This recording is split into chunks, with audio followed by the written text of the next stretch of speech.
Hey guys, welcome to another retailer spotlight. We are here with Jeni Cain, the owner of Okay. Monkees of the Westend, one of my absolute favorite stores. Oh, you're I've so been to sweet. for years, and this is such a treat to have you with us. Let us ask you some questions and pick your brain and share your successes. So, Jeni, why don't you introduce yourself? Tell us how long you've had your store and a Cool. fun fact or two about yourself. Cool. So my name's Jeni Cain. I own Monkeys of the West End. We're in Greenville, South Carolina. And I was actually born and raised here. And if you told me that I would come back here and own a business, I would have told you were crazy. But this is where I am, and I couldn't imagine anything different. The store's been open since 2006. I was the manager for about starting in 2008. And then I purchased the store in January 2015. So retail is all I've ever known. I got a part-time job here in college. And then the rest, I guess we'd say, is history and now the future. Fun fact about me. I am exercise obsessed, and my husband and I met at CrossFit, and we have 5 dogs, which people think we're crazy, but we love them. Okay, last I knew you had, I think, 3, and now we've Yeah. moved up to 5. I love it. Yes, yes, I yes, yes. And love it. they're all rescues. So we're very passionate about rescues and adopting and giving pups a second chance. Oh, I love that. That's so sweet. And honestly, whenever you were talking about purchasing the store, I was selling to you when you were the manager, and it was so Right. amazing to walk through that or watch you go through that process of buying Mhm. the store. And I remember bringing you a Oh, bottle of champagne to you celebrate. did. You did. It was Huge so sweet. accomplishment, and Well, thank your you. successes have just continued, so it's so wonderful to witness that. Cool. So we have had a crazy past almost 2 years. It's insane to Right. say that. And one of my questions I've asked every single retailer spotlight is, what did you learn from 2020? What did we not learn from 2020? I know, Um, right? I think think is not the right word. I know looking back at 2020 that I had to really focus on what I could do and not what I couldn't do. I think when things started changing and restrictions were put down and those types of things happened, I went back to what my dad told me, who it was in the restaurant business. He was like, you can't worry about the things you can't control. You can only control what goes on in your business on a daily basis. So I realized I couldn't control the amount of people, I couldn't control who was putting restrictions on the business or how we did business, but I could control what I could still do. So we really had to have a pivot moment. I always try to have a word for my year or like how I think about things. And 2020 definitely became a pivot.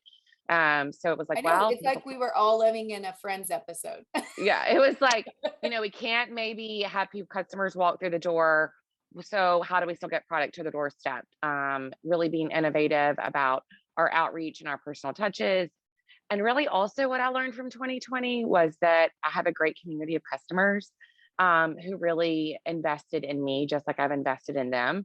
I look back and I think about the people that maybe bought a cocktail dress in April of 2020 when they had nowhere to go, but knew that our business needed support. And so they made a point to shop with me. I have customers that are, my friends are my customers. My customers are my friends who, maybe showed up outside with a latte from my favorite, coffee shop and a juice or something. And it just said, we know we've been thinking about you. So as hard as 2020 was, it also gave me a perspective and a silver lining of this is why I love my business and I love my community and I love what we get to do for Greenville and those around us. I mean, being in your store, you guys are infectious, and I would prep myself and be like, Lindsay, you are not going to spend any money in that store.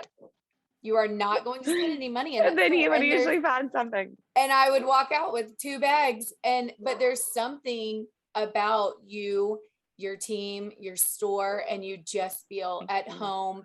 And I know that your customers feel the same way about you, and wanted to come through for you even during the hardest times. So I love Yeah. you sharing, what you've learned in 2020, and then now taking your word, pivot, and we've pivoted right on into 2021. I cannot believe this year is almost finished, but I know. what have you taken in 2021 that, has just been kind of like a beam of light or something that has helped you carry through, during these kind of uncertain times? So the wonderful thing, I'd always wanted to expand our store and make it bigger. We were 1,200 square feet with a back room before, and now we're 3,000 with a downstairs. Um, and if you had told me that that's what would happen after 2020 and 2021, I would have told you you should go buy a lottery ticket because that was never going to be the opportunity. But we were able to get through COVID, really primary effect in 2020, and found ourselves in a position in 2021 to renovate the store. And it also renovated and renewed all the things and reasons I love my business. I give total credit to my team. We packed and unpacked a store 4 to 5 times in 2.5 months and renovated and made a lot of great things happen. So I really think that renovation and renew has kind of been 2021 for us. I love that. Yeah, I loved following along too. I was so excited to see what it was going to look like in the end. And it is just such a dreamy store that I know your customers absolutely love shopping in. Moving into, you know, um, talking about trends. I know you are all about the trends. You pick out the Oh, most amazing clothes for your store. What has been a trend that just totally captured you this year? I'm gonna have to go with this Western vibe that we're seeing a lot of places. I don't know why, but I'm give me all the cowboy boots and a long skirt and some big old hat vibes. It's something that I feel very passionate about. I think it's also very feminine and ladylike, which is really refreshing after selling a lot of joggers. And not that those things aren't great, but during the pandemic we were very casual. So really any chance to get dressed up and feel good has been a trend that I very much embrace. I also am a shoe person at heart, and I'm so excited to see, especially going into 2022, that we have pretty shoes again. Shoes were great and functional a little more during the pandemic, but you're seeing a return to a kitten heel and detailing on pumps and dressier shoes, which to me, a good shoe takes any outfit to the top level. And when you can have that great, over the top shoe to go with your outfit, you just feel good. I am right there with you on the Western trend. I'm like, obsessed. I have I love a boho mixed with Western. Oh So my God, I'm same. channeling all of Beth Dutton right now. I mean, she is feeding my soul from I'm like, Yellowstone. give me all the long skirts with the boot underneath it and the hat and a luxurious leather suede jacket. I mean, I'm all the time. I love it. And I think you're so right. It does bring an element of romantic femininity to it just Hmm. because of the drapey fabric that you Hmm. get. And you do get some structure, but ruffles and, pearl Hmm. snap buttons and things like that. And then I am here for all the Western boots as well. So Oh my I God. love that insight on the trend we're seeing right now. What trend do you think will be coming for spring of 2022? Or what have you possibly seen already that you're Oh, really excited about? a lot of vibrant colors, a lot of yellows, a lot of reds, a lot of greens, which to me are happy and joyful. We're still seeing lots of, I would say the more bohemian prairie styles, but with a little more of a structured update. We saw lots of white dresses, tops, just so cleanness, which I think for spring, a white anything screams spring, and I really love that. Shoes, they're beautiful again, like I said before, pointy toe kitten heels, square toes. You're seeing a lot of return to, pre-pandemic where you wanted a really dressy over the top shoe or really great shoe with detailing to go with your, really great outfit. But yeah, a lot of the color stories, the yellows are great for spring. I have been following along with what people were seeing at market in New York, and a lot Hmm. of it is getting dressed up again, which I love. Hmm. So, not like you said, not that the jogger sets weren't important, but I think that they have had their Mhm. time and place and they are definitely starting to fade out. Yeah. So I'm pumped about that. I'm all for getting dressed. I am in a Mhm. corporate work environment, and so getting dressed up is something I do every single day. Okay, so tell us about a few of your favorite showrooms in Atlanta and the temporaries, and then up in the permanent showrooms.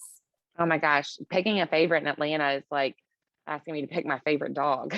I have 5 of them and they're all fantastic for their own reasons. Part of the relationship, the store is all the relationship with customers, but also relationships with our sales reps. So I don't know if I can pick a favorite in per se. Some of the highlights that I'm never going to miss when I'm in Atlanta, and not in any particular order. So let me just say that. I love Reeves and Company, which a former home for you. Um, they have Yeah. great brands. And then, I mean, gosh, Lieb is a great showroom. Worked with them for years. LBV, Stitch, Trist, James, Paul Apparel. I mean, I can't even begin to Chad and Olivia with Joy, Joy, and Jade. I mean, literally, there's usually not a showroom that I don't walk in. Oh, Level, I can't forget about them that we don't love. And then it's all Michael Perry. Lord, I can't forget Michael Perry's showroom. Um, that it's always great to see more of our brands that don't have a permanent presence there come. So it's great to stop by and see all the girls at Place, or Shoshana now comes regularly to Atlanta, which really is great for us, and Millie. So I love being there because I can get so much done in such a short amount of time. And no matter where I walk in, I know I'm going to get something good. Like LBV's always got a good kale salad, and I'm always down for that. And then if I want a cocktail, I know where to go for that. So, it's just a great community of retailers. I love that. Now, whenever you're in Atlanta, do you pop down to the temporaries and are you in search of anything this coming up market? Yes, we do pop down and walk around. I always find some great new jewelry lines or accessories. We were super excited, I think 2 markets ago, 3 mark, whatever. Brackish launched their women's line. And I happened to walk upon it in the temporaries downstairs and was like, hold on, wait a minute. And they were setting up because it was like the temporaries weren't completely set up. And I was like, here's my card. I basically want everything in the booth. Don't sell it to anybody else in Greenville. And I'll see you tomorrow morning.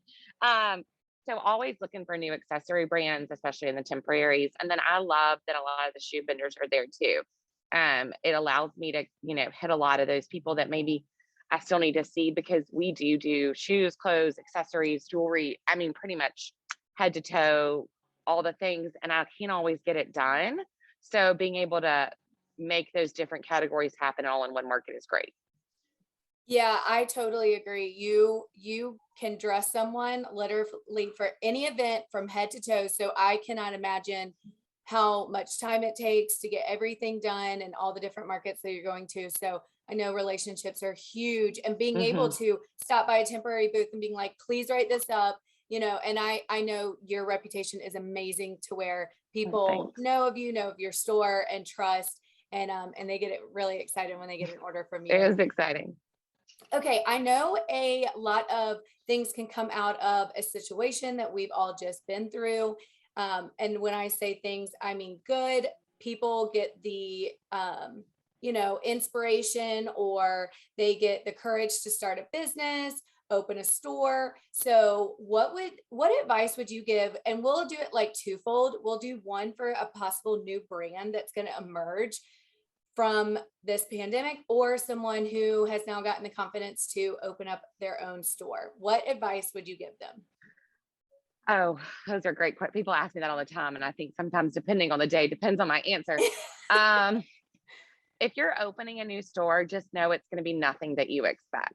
I think a lot of times people have the expectation that they'll go to market, they'll buy a lot of clothes, and then all of a sudden they open a store, people come in and shop. And there's some truth to that, but there's so much more that goes behind the scenes of it. It's engaging your customer, it's figuring out what your customer likes. And also, I would say the honest truth is, in terms of buying, you can't buy what you like. You have to buy what your customers are looking for. I go through trends and stages with my own personal style. And for one point, all I wore was, I have on a black top this morning, but I literally wore a black, like oversized sheath. And I'm like, if I bought what I liked, I had a store full of black, but my customers love pinks and blues and patterns and prints. So really knowing who you're buying for is so important.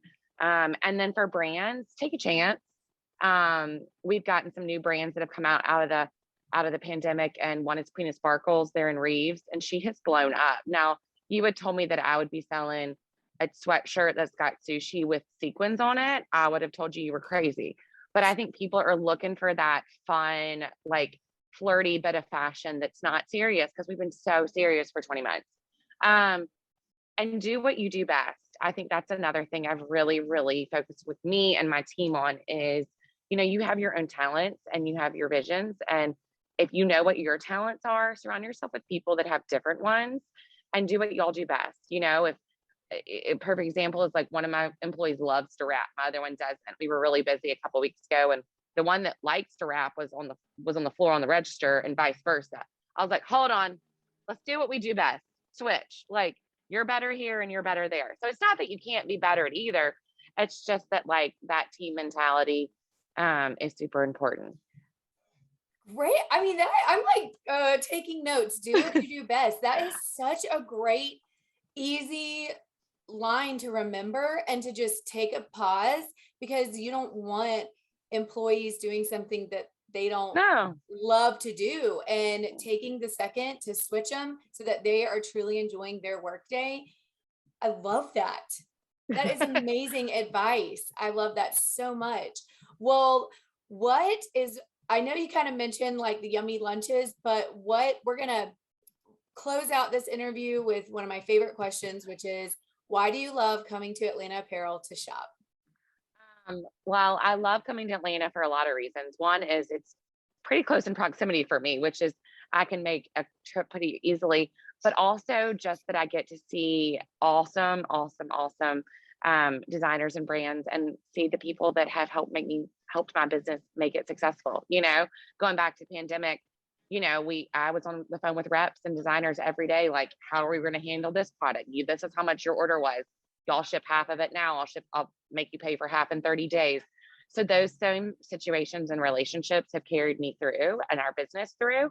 And I love walking into those showrooms and seeing all those people, and also knowing that they have my best interest at heart. Like, you don't need this. Yes, you need this. You should write, it's the same thing with the customer. I'm their best advertisements in terms of their showrooms, just like my customers are mine. I love that. And being on the other side of selling to someone, I mean, our number one goal is to make sure that you're successful. So building that partnership and relationship is essential. And I'm so glad that you feel like that coming and shopping in Atlanta. Well, Jeni, thank you so, so much for joining us today. And we cannot wait to see you in Atlanta shopping at Atlanta Apparel. Yes. Sounds good. Bye.